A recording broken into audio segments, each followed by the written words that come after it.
తిరుపతి మండలం పేరూరు గ్రామ పరిధిలో టీటీడీకి చెందిన భూమిని పరస్పర భూ మార్పిడి విధానం కింద పర్యాటక శాఖకు కేటాయించి దానిని ఒబెరాయ్ గ్రూపులకు చెందిన స్వరా హోటల్ నిర్మాణానికి ఇచ్చారంటూ దాఖలైన పిల్పై జోక్యానికి నిరాకరిస్తూ హైకోర్టు కొట్టివేసింది. ఒబెరాయ్ గ్రూపునకు చెందిన స్వరా హోటల్స్ కు భూమిని కేటాయిస్తూ పర్యాటక శాఖ ముఖ్య కార్యదర్శి జారీ చేసిన జీవోను సవాల్ చేస్తూ తిరుక్షేత్రాల రక్షణ సమితి అధ్యక్షుడు హైకోర్టులో పిల్ దాఖలు చేశారు.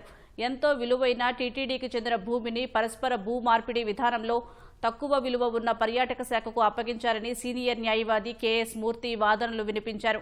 పర్యాటక శాఖ నుంచి తీసుకున్న భూమిలో భక్తుల ప్రయోజనాల కోసం మౌలిక సదుపాయాలు కల్పిస్తామని చెప్పిన టీటీడీ తదనంతరం ఆ ప్రాజెక్టును మరో చోటికి మార్చాలని నిర్ణయించింది. ఈ నేపథ్యంలో భూ మార్పిడి వల్ల టీటీడీకి ఎలాంటి ప్రయోజనం కలగలేదు. హోటల్ నిర్మాణానికి ప్రస్తుతం భూమిని చదును చేస్తూ వృక్షాలను కొట్టేస్తున్నారు.